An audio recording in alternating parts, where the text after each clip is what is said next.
Ladies and gentlemen, welcome to the main event. Hello everyone, and thank you so much for joining us today. My name is Mike Price. I'll be your host for today's action-packed webinar, which is a follow-up from a month ago when we talked about how to develop your capability statement. My special guest today is Eileen Kent of Custom Keynotes, and we're going to get Eileen in here rather quickly to get us going. And let's get started. What gives us the right to be here with you today? Well, if any of you have attended any of our previous webinars, you know we have the right. We've been coming up with all kinds of different programs for you every couple of weeks. We have a great one coming up in 2 weeks. Let me throw that in real quick. Got to do the little public service plug. 2 weeks from today, we'll be doing how to survive a government audit on your contract, whether it be GSA or any contract. And you'll be able to register for that one right away. And I see we have a question already. Or do we have a question? Somebody's got their hand raised. Okay, we don't have a question. Sorry. Anyway, moving right along. What gives us the right? We've been doing this since '86. God, I'm old. Can I get a witness, Eileen? Anyway, let's move on. We help develop most of the programs that GSA currently uses. No, we are not programmers, but if you want it broken, call us. We'll be more than happy to break it for you so that you can fix it and make sure it doesn't break for anybody else. And 40 years of sales experience, probably a little more than that, but I like the number 40 because I remember when I was 40 many, many years ago. And because we've been around longer than anybody else, I would say that we're probably the authority on GSA contracts. I've been told that many, many times.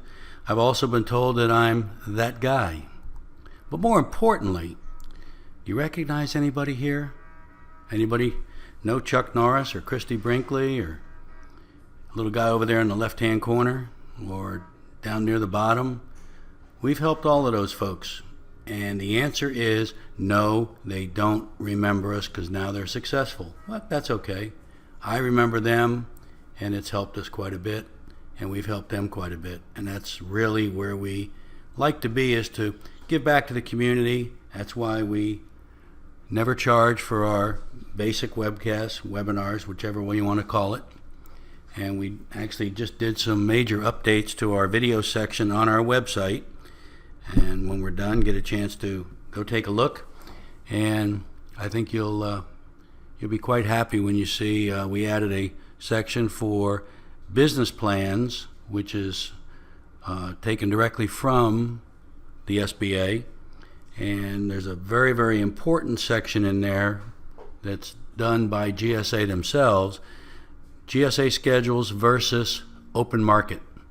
No matter which way you go, no matter which way you've been or you're going or you're doing business now, today's webcast is very important for you.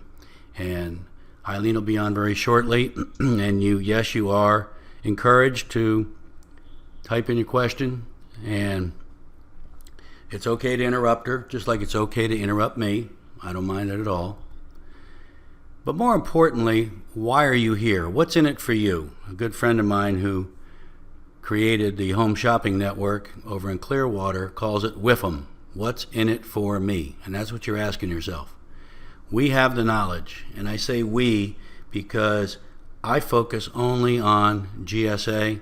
Eileen focuses on how to make you successful in the government, whether you're using a GSA contract or an IDIQ contract, and maybe one day we'll publish all of the acronyms for the government. Today's agenda: how to build a winning capability statement. And then we're going to talk about GSA, the Federal Acquisition Regulation, and make it or buy it, your choice. Without further ado, Eileen Kent of Custom Keynotes. Hello, everyone. As you know, my name's Eileen Kent, and I help companies one-on-one with looking at the competitive data, training your team on the federal sales game, and building a federal sales action plan. And one of the actions as part of the action plan will be the opportunity to get in front of the government and talk to them a little bit about what you do in person, whether it's in person or in a webinar. A capabilities briefing is very important. So let's talk a little bit about what the heck is a capabilities briefing. A capabilities briefing is typically the opportunity to come on site and talk to some of the federal government employees. My hope for you is end users, not necessarily just the contracting officers, but to talk to them a little bit about your capabilities, past performance, case studies, background, experience, and most importantly, innovations that you brought to the commercial marketplace and how you'd like to bring it to the federal customers. It's typically between 30 minutes to 2 hours. 2 hours is really tipping the scale. Usually they like to meet with you no more than about 45 minutes, so then you have an extra 15 minutes to hang out in the room and talk to them. But some of the things you might want to consider is who's going to actually attend your capabilities briefing. Is it going to be a small business specialist, contracting? Or is it going to be project managers, end users? What do I mean by end users? Let's say, for example, you are selling services to the human resources department. Will the HR team be there? Will the stakeholders be there? Stakeholders are typically the directors, the managers, the regional directors, or the brass.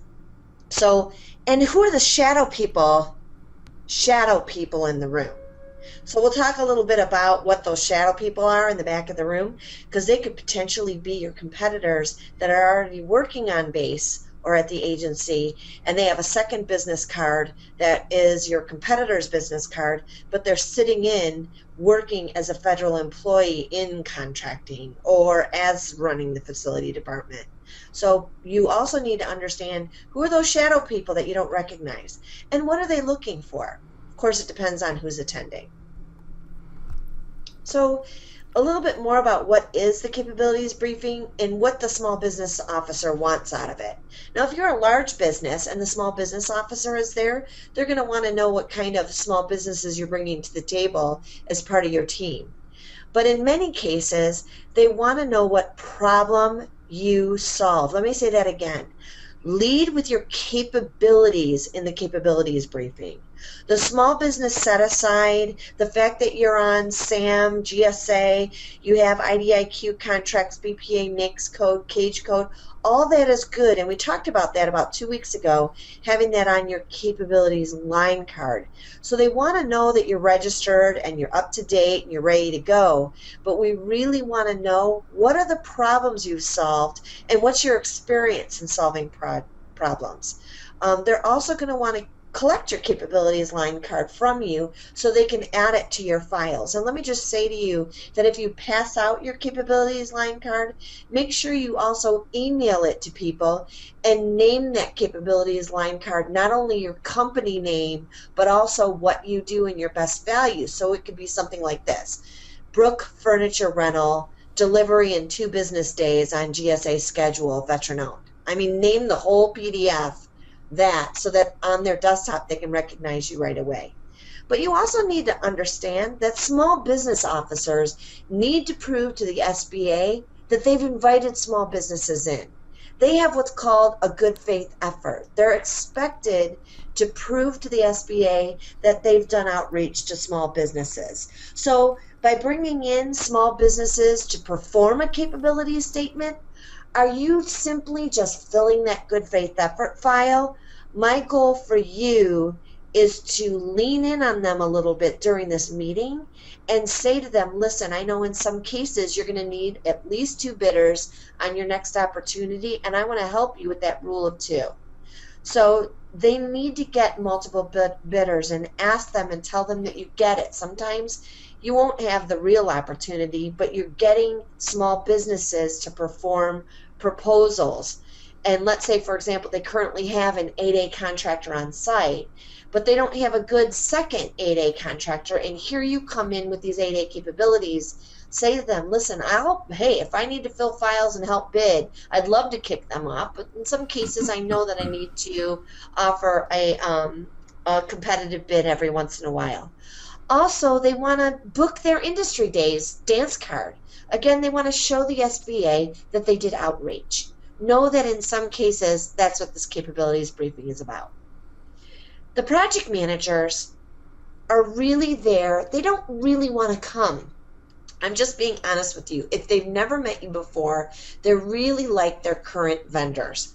They're coming for several reasons. One, to hear something that validates them on what they're already doing, or to consider outside sources that maybe they could use a competitor, or maybe they're struggling with their current vendor and they're having pain with them, and they want to see if you know what you're talking about. Because if they like what you're talking about and it hits a pain that they're currently having with their current incumbent, they might take you aside after the meeting, and that's really one of your big goals in a capabilities briefing.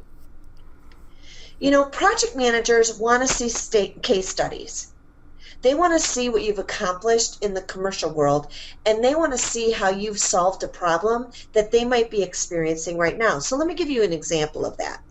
When I was selling roofing between 2009 and 10, I went to every regional office of GSA because their public building services were considering green, solar, and cool roofs for every rooftop that they were spending that $5 billion on the ARRA funding. So what I did when I did my capabilities briefing, I actually called it environmental solutions and the roof. So it kind of sounded like I was addressing a pain that they were currently facing. And then I brought keynote speakers, key subject matter experts on green roofing, solar roofing, and white and light pipe roofing.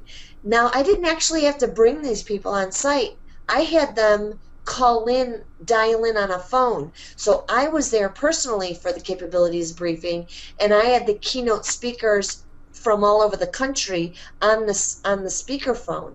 So not everybody has to travel to these capabilities briefing. If you have an interesting enough subject, they'll be willing to have someone on the speakerphone. So give your subject matter experts and project managers a chance to shine and show what they're capable of in front of these project managers. Contracting officers, they need at least 3 bidders for every single bid. They're looking for vendors who get it. They're looking for vendors that every once in a while are willing to fill a file here and there. So while you're talking to them and while you're doing your capabilities briefing, keep reminding them that you have certain contracting vehicles available.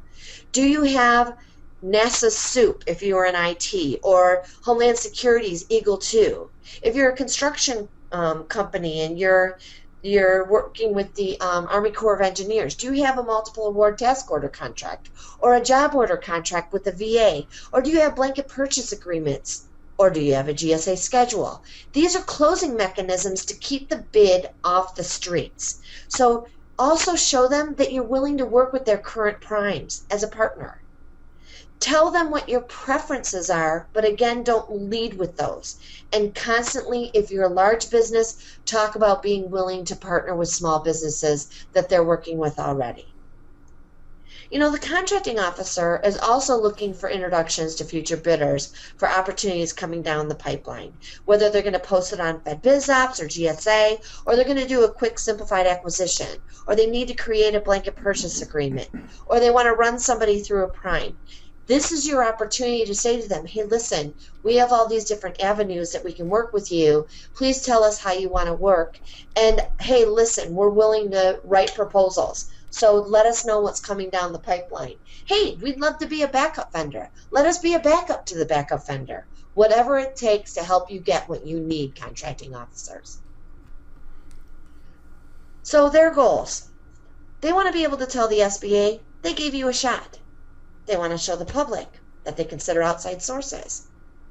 They're also looking for new ideas. They're looking for new blood. They want to see what industry does to solve a problem. They want to hear you talk about a particular project. Maybe they heard you talk about it on LinkedIn, or maybe you wrote a thought leadership article about it, and they want you to come in and talk to their project team about it. So they also want to ask you how maybe you solved a specific problem in the marketplace. Now, of course, I want to say be careful. You want to let them see your candy. Don't spill all your answers. Your goals during the capabilities briefing is to communicate your capabilities, experience, and ideas.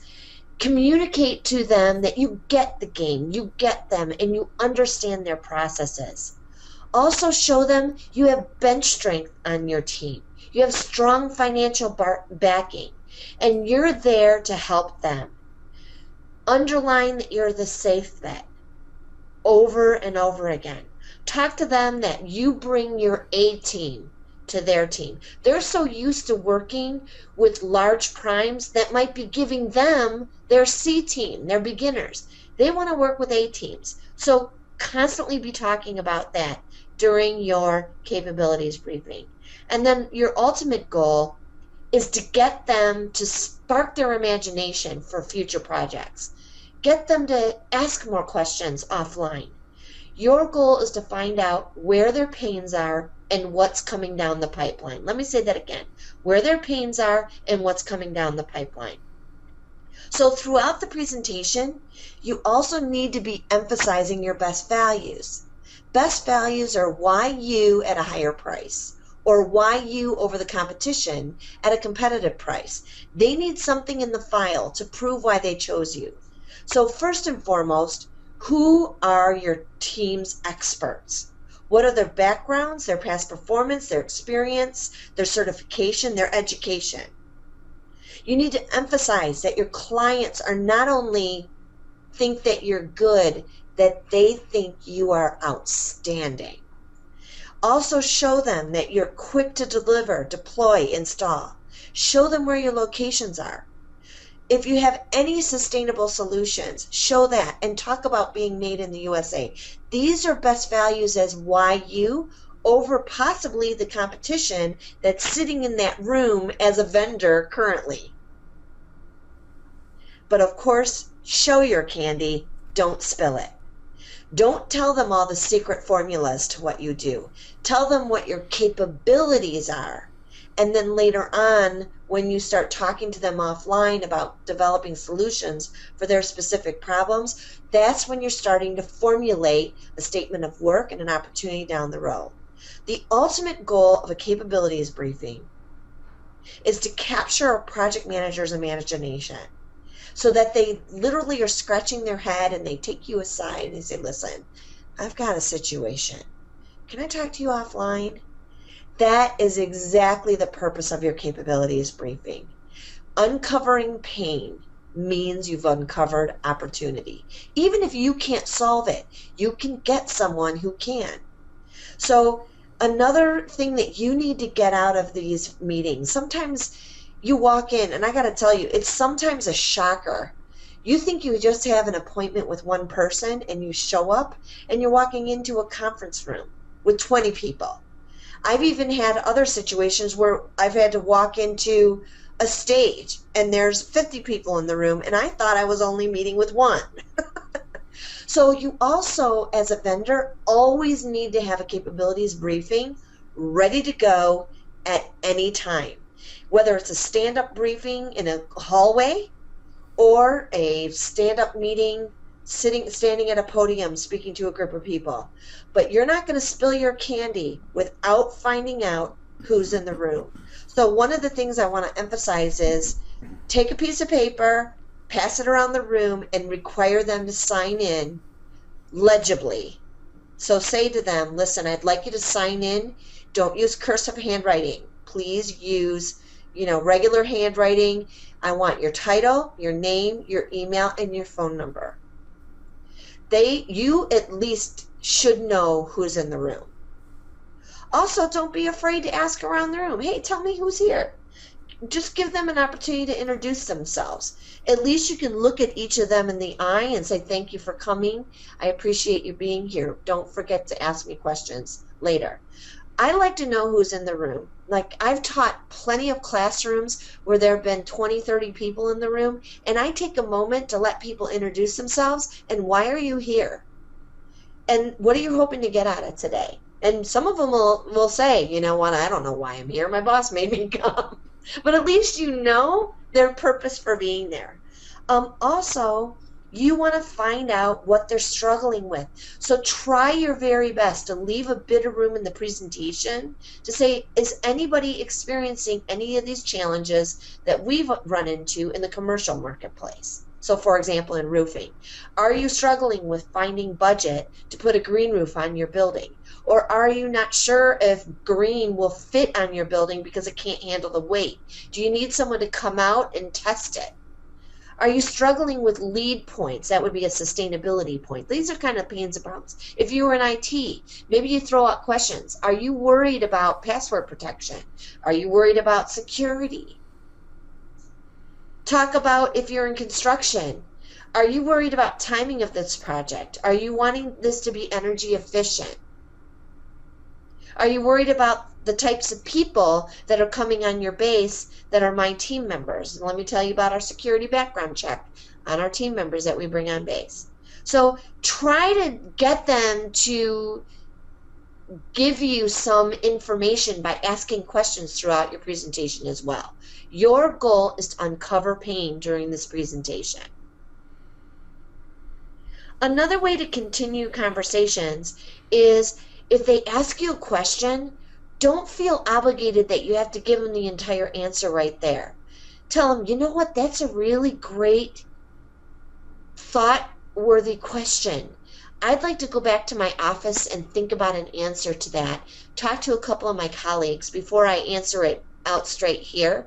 This gives you an opportunity to have a one-on-one with that project manager on the phone later to find out what's really going on. Even if the answer could pop out right out of your mouth right then and there, tell them, you know what, I want to think about that and get you a very detailed answer for you, and I want to run that across my subject matter experts before I get back.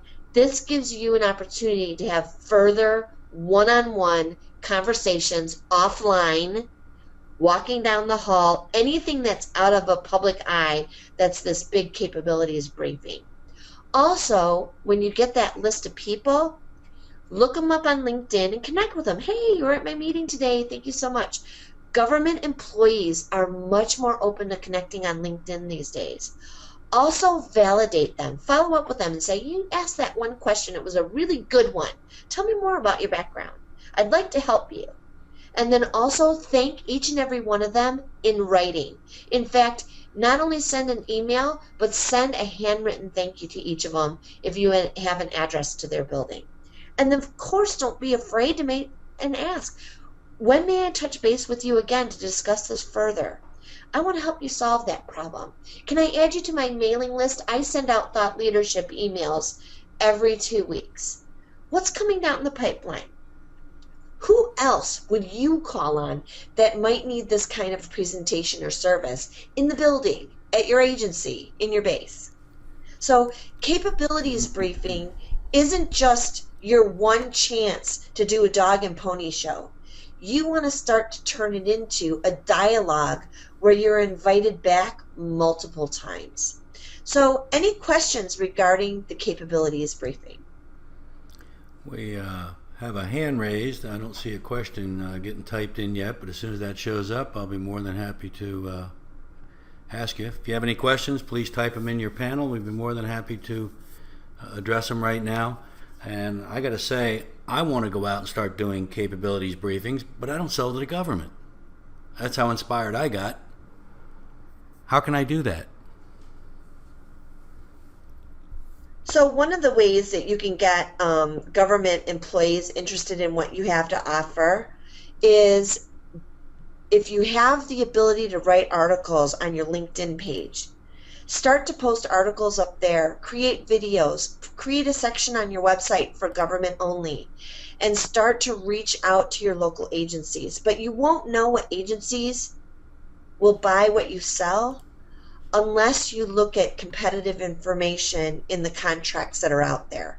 Having an expert help you with that, point you in the right direction on what agencies buy, what you sell, that's something that we can do for you as a service one-on-one. Also, you can consider just doing some reading on federal contracting and reaching out to experts like Michael about talking about getting contract vehicles like a GSA schedule. GSA schedules is one way to get to you. There are other ways to get to you, but the GSA schedule is the most common way buyers get to you because it's the only contract vehicle that any buyer, agency, base is allowed to use. So it's just something to consider. Got a question for you, Eileen. We've developed a capabilities brief and emailed it to potential government customers. The brief is pretty detailed and talks to our processes. Is this too much information? Yes. Again, you spilled your candy. You gave them your capabilities briefing without getting to know them, see what their needs are, who their team is. I say use the capabilities line card, the 2-pager. And again, you need to be calling customers, finding out who needs what you offer. Phone calls, and then you send them the capabilities line card, and you hold on to your candy until they invite you in. It's called, some people call it, it's like throwing up in their lap. It's too much information. My question to Taryn, who gave us a question, didn't mean to cut you off. Taryn, you say it's pretty detailed. Is it more than 1 page or 2 pages? And if so, everything Eileen just said, you need to scale that back and just send the capabilities statement and request a briefing to get into greater detail, which could be 10, 15, 20 pages, within an hour. So good question. Thank you. You know what? I have just one more thought regarding that, Mike. When I was inside government, I was a PR person who created a lot of brochures for my government. And one of the things that my manager would do is she would put out a call to the advertising agencies and say, I would have an idea for a brochure or for a campaign. And I loved my idea. But of course, my manager would say, let's go find out how many idiot advertising agencies are going to give us their free ideas. So let's invite 20 agencies to come in, take your idea and take it to the next level. And I was rained on with new brochure ideas. I had enough brochure ideas to last me years after that. So again, you don't want to spill the candy, all your ideas, because the government can find a way to develop something pretty quickly if you have a detailed PowerPoint. So again, you might have something that's solid, like furniture or whatever. They can't obviously steal your furniture ideas, but maybe your space planning ideas, and then they go to your competition with the design that you showed in your pictures, and then they go to some other smaller, less expensive companies. Can you recreate this look? You didn't even have a chance to talk to them. So remember, show them your candy, don't spill it. And that's even at the capabilities briefing. They need to earn why. So for example, let me bring back the environmental solutions in the roof. I didn't just show up to GSA and say, meet with my experts. What I did was I said, I have this 1-hour program. I think you guys need a little training on what the sustainability opportunities you have with your rooftop. Oh my gosh, we don't know what we're doing, Eileen. Okay, good. So I have these 3 experts, and we're willing to have them call in all at the same time and answer all of your questions regarding green, solar, and cool roofing. But you need to gather the entire team together for this hour. And what I would do is for example, I went to Detroit to their service center at GSA. They plugged me into a system where they videotaped me. They had project managers in the room, about 40 of them, and then they had another 12 in Grand Rapids, and they dialed them in and videoed them in. So I felt like I was in a NASA situation. Here I am talking to 40 people. I have 3 experts on the phone. I have a PowerPoint I'm running, and I have a whole section of another group of people in Grand Rapids listening in. And for that hour and a half or so, I was running the show, introducing this expertise. Guess what happened the next time green solar rooftops came out in the Midwest? you better believe they recognized our experts. And I got to tell you, I captured 65 million in 18 months, my team, in roofing, because we went across the country setting up these capabilities briefings, but we tied it around a subject matter expertise that they might want to learn more about. Wonderful. Anybody have any other questions for Eileen? And if not, we'll move forward into the rest of our program, which I'm going to abbreviate a little bit because the slides will be available for those of you who haven't asked yet. There will be a QR code at the end of the presentation. If you've got a phone, whether it's Android or excuse me, Apple, you'll be able to scan the code and you'll have the slides before we even finish the presentation. How cool is that? We've tried it a couple times. We tried it live in Miami, and that worked beautifully. And then we tried it the last couple times on the webinars, and it worked fantastic. So, no other questions. Eileen, hopefully we can keep you around. I know you've got a call scheduled with the White House closer to 3 o'clock, so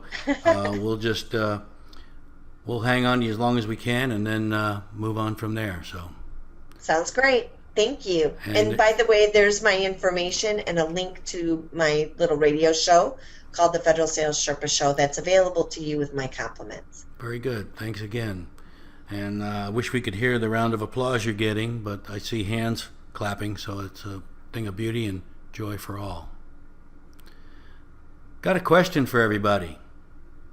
We're moving into the other part of our program where we talk about one contract vehicle, but we're going to address other contract vehicles and why one is not necessarily better than the other, but more preferred than the others. And I'm going to speed through that particular portion because it requires reading and comprehension, and I don't want to spend all your time on the web this afternoon because I know right now it's about 76 degrees in beautiful sunny downtown Fort Lauderdale. Those of you that are in snow, sorry. What do you get when you win a bid? You don't have to answer it. I'll answer it for you. You get a contract. That means you responded to a request for proposal. You submitted a proposal. You negotiated the proposal. You went through best and final offer back and forth with the contracting officer, and you now have a contract, which could be a one-shot deal, could be a year, it could be 4 years with 3 one-year options. It could be any number of different scenarios. I have another question. If you have a GSA contract, why are you bidding? Now, let me clarify the word bidding. And Eileen, you can jump in anywhere. Bidding, in my context of this question, is full and open competition that anybody can respond to the request for proposal. It's a winner take all. Bidding from where the other side, once you already have a GSA contract, it's really not bidding, it's more, would you say, budgetary quoting, Eileen, or solution provision? I'd like to clarify that just a little bit. GSA has a tool called eBuy that you would, if you are not on GSA schedule or within a certain schedule or an expertise in SIN, you are never going to see opportunities which come through eBuy.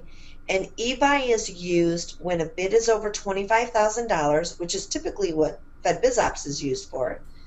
But they require a request for quote. And you're still going to need 3 past performances, you're still going to write a bit of a technical, and you're still going to put a bid together in terms of, not a bid, but a price together.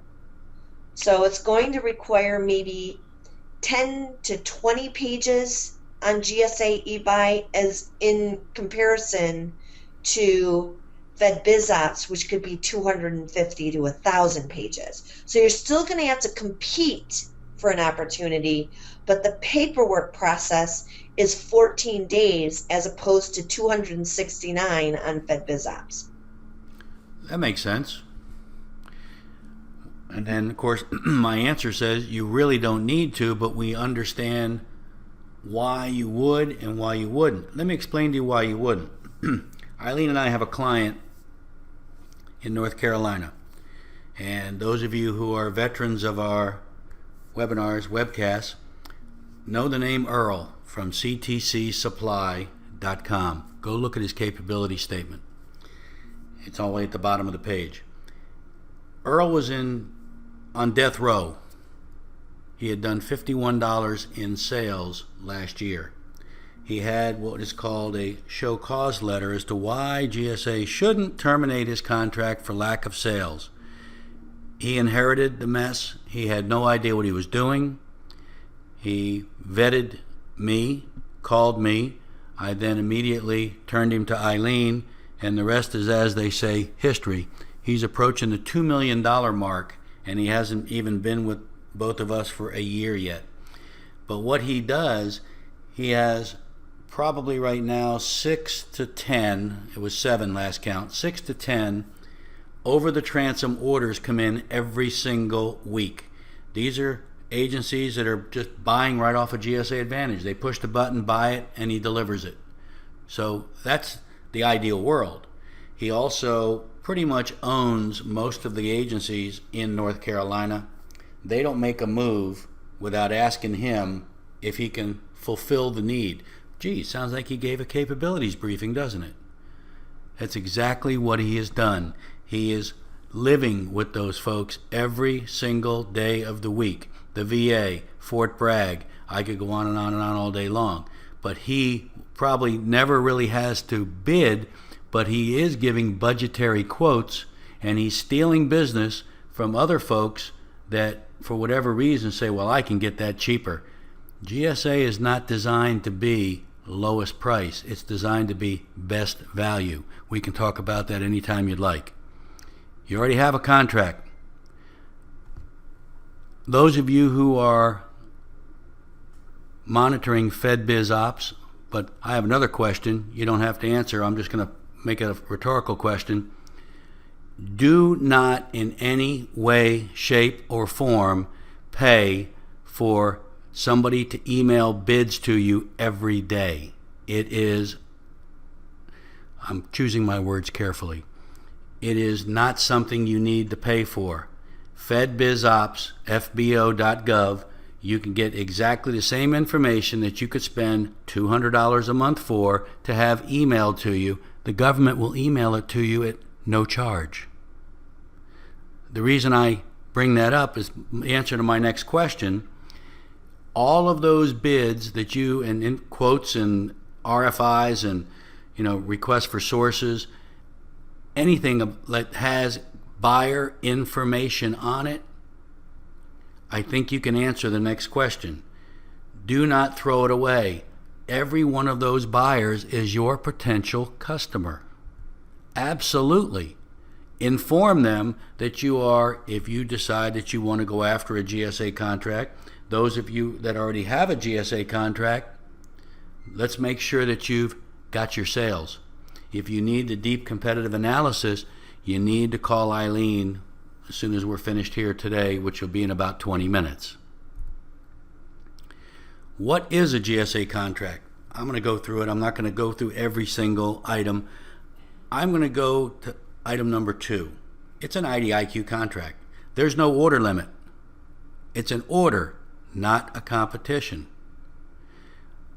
When you're getting orders right off of GSA Advantage, which you can't get on GSA Advantage unless you're a contract holder, it's the easiest and least expensive way to sell to the government.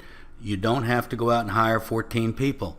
I get questions every single day. They say, well, what's it going to cost me manpower and resources? How are you getting business now, Mr. Customer? We got 4 guys that are on the phone and they attend trade shows. Keep going. When you get to that point, I say, there's no difference. The only difference is, in the commercial world, you can drive up and down the street and see Billy Bob's carpet store. Well, let me stop in and see him, see if he needs something. You drive by a federal courthouse or a federal building, you're going to have to go in with your ID and see who's on the directory board and maybe try to muscle your way in to talk to somebody. There's a better way. We provide our clients with a basic list of all of the national account managers, all of the buyers. When you go on Eileen's side, she's not only going to give you that, but she's going to show you in the third step of the three-step plan who is buying what you're selling and their contact information. So you pick up the phone and you say, I understand you have a requirement coming out in the next 6 months to put lead roofing on your building. We can help. We are certified lead contractors. But most importantly, in red, a GSA contract is a prime contracting vehicle. You'll be surprised how many of the large businesses are now coming to you to be your sub. There's a turn of events. Why do you need one? I got people that are always emailing me saying, well, we did $1 million last year on micro purchases, 3,000 or less. And then we find out that it violates the Competition and Contracting Act of 1984, which says, very quickly, the agencies, by law, are required to combine those $3,000 orders into a $1 million order, a $500,000, whatever it is. They break it into $3,000 orders so that they can give the order to their bowling buddy on Friday nights.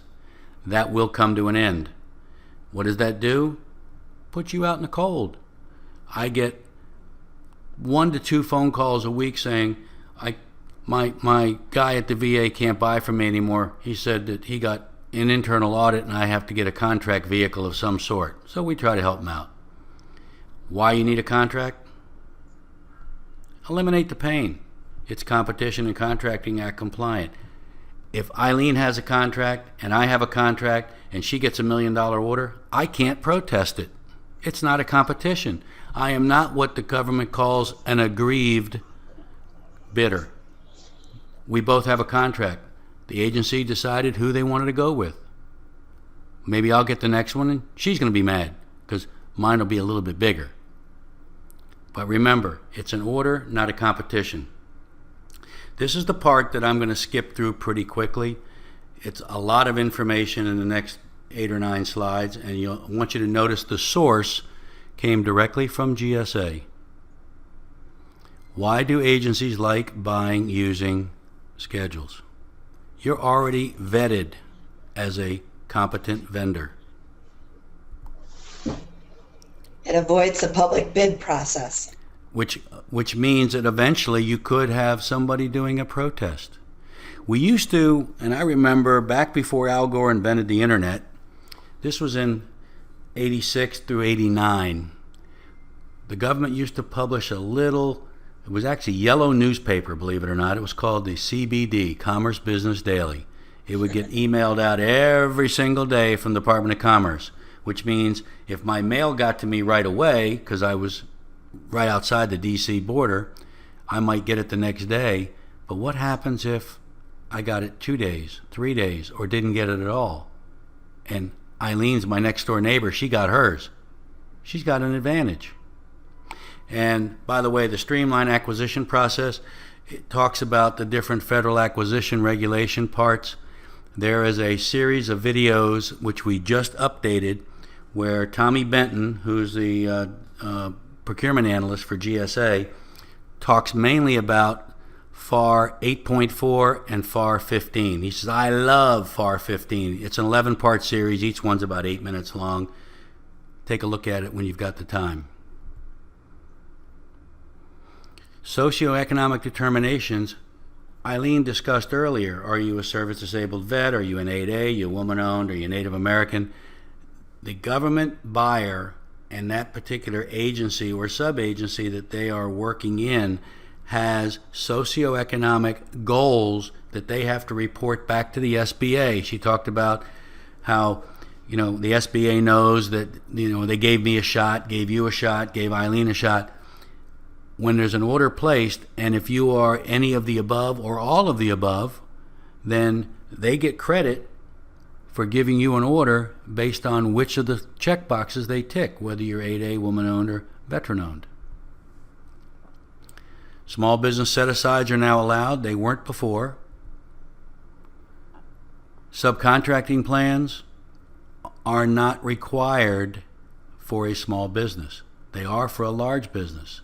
So that large business Let's take SAIC or CAC, CSC, all the big boys that we know about. They have to have a small business subcontracting plan to prove to GSA and the SBA how they plan on bringing you, us, the small business, into the fold to help them perform on that contract.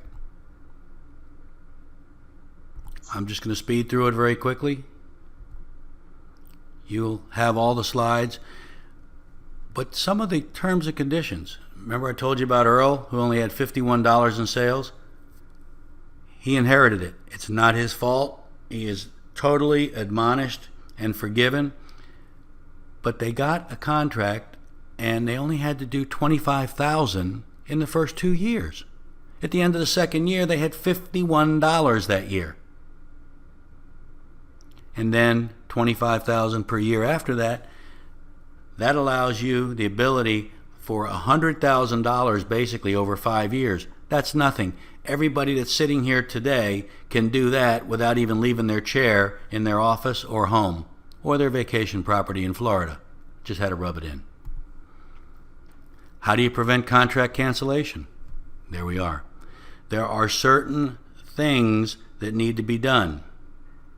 We've talked about most of them already. The second from the bottom is do not fail your compliance audit. It's not an audit as we think of it as the IRS. It is an audit to look at your contract files. There's a report card. All of our clients get the report card. When I go to visit each and every client that we sign, yes, I physically go to every single location. I'm on the road all the time. In fact, there's been times when I haven't been able to be back in my office to do a webinar, but now that we have the internet, I can do it from anywhere. We actually do a pre-audit compliance and actually go through the report card. We did this with Earl before his auditor showed up, and he got an outstanding. He passed. He had everything laid out. He had everything flagged, tagged, and marked, and the guy was in and out in 30 minutes. It was, as he said, beautiful. Where do you start? Anybody already have a GSA contract? Type yes if you do. Anybody been thinking about getting into the easy world of government procurement? Eileen threw a whole bunch of acronyms at you, SOUP and all these others. They're all good contracts, but one thing that nobody ever remembers, they are what's called agency specific. And they have a funding cap, funding limit. GSA, there is no funding at all. It's a zero value contract based on what the agency can move back and forth from the various pots of money. All right, Taryn's back in. He says, we're on a GWAC, considering a 70 this year. Taryn, please give me a call after we're finished, and I'll be more than happy to talk with you. But we do one thing that no other company does. On our website, Taryn, about 3/4 of the way down on the left, there is a link that says, do I qualify for a GSA contract? I strongly suggest anybody considering moving forward in that arena, whether it's now, yesterday, or tomorrow, please click that link and go through the questionnaire to see if you qualify. Not everybody qualifies. And there are companies out there that will sign you up and take your money and say, we guarantee that you'll get this. We guarantee you'll get that. And it doesn't work that way. We have to turn down more business than we take in because we operate on a little thing called ethics. That's something that a lot of business today doesn't have, is ethics. So take the survey, do I qualify? And be happy to talk with anybody. Let's talk about the business requirements. Taryn, thanks for your question. How long have you been in business? 3 years? 2 years? 1 year? What's the correct answer, anybody? I'll give you a hint. Correct answer is always in the middle. GSA Kansas City Finance, who actually sets that requirement, wants you in business for 2 years or longer to show financial stability. Not really. It depends on the contracting officer. She or he can waive that instantly, no problem at all. But let's say you've only been in business a year. How do you legally comply with the requirement? This is a trick I learned by accident after being in the business 18 years.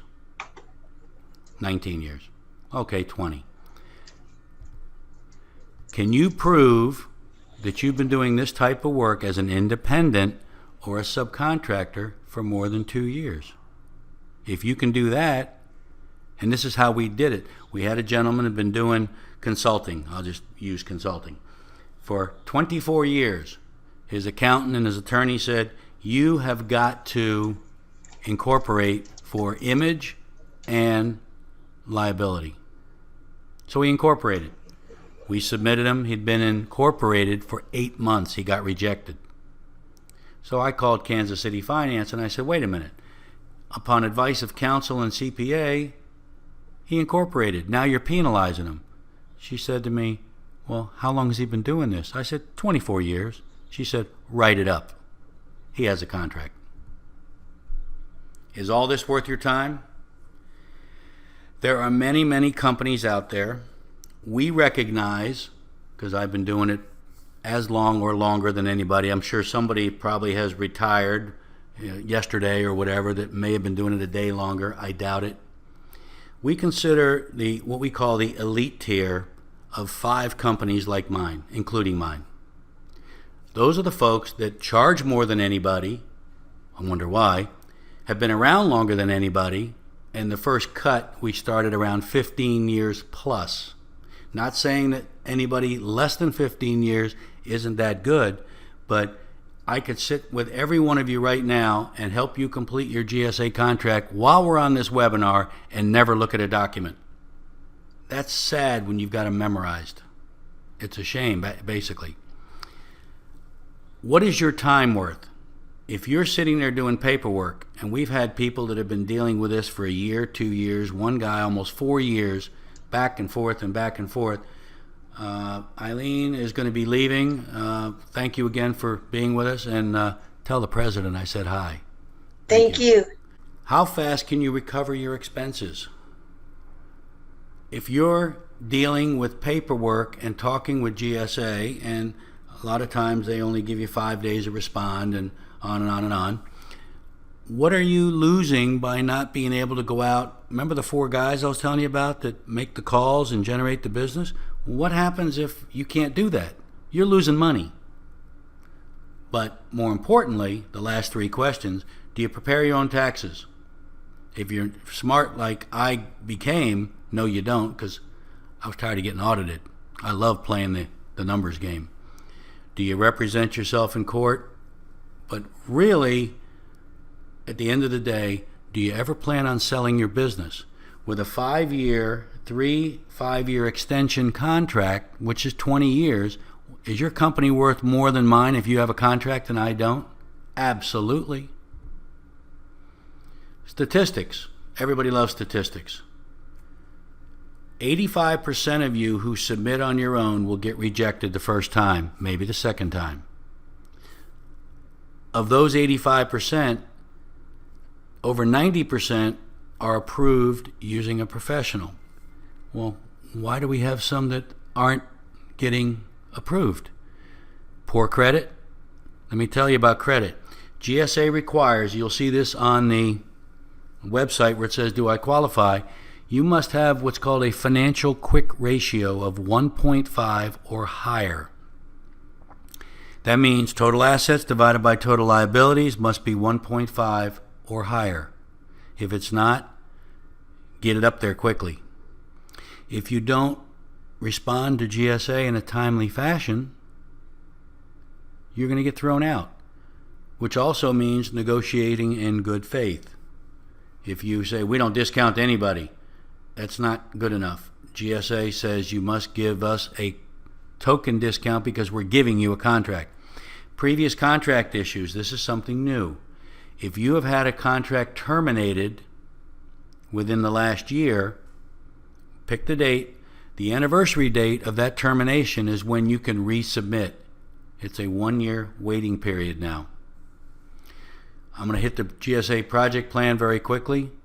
Qualification. Make sure SAM is updated. That includes the entity record, which is the old CCR, and the reps and certs, which is the old ORCA. Make sure that is always up to date. Your open ratings and digital certificate. You must have a digital certificate.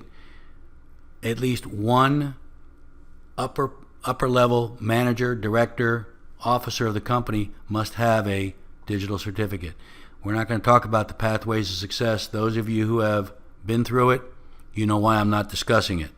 There's a readiness assessment questionnaire which must be filled out. Then you got to go through forms, preparation, and review. Then we do application submission. How long should it take? Right now, law enforcement, Schedule 84, takes about a year. IT runs between 30 to 90 days, usually. But how long does it take us to get it submitted? I'll let you decide. If you got a phone, here's contact info, and the next slide will be the QR code for the slides themselves. We'll probably send out a link anyway. Those of you that can't wait and got to go, you'll get a download link. It'll download it to your Dropbox or any place else you'd like to go. And there you are.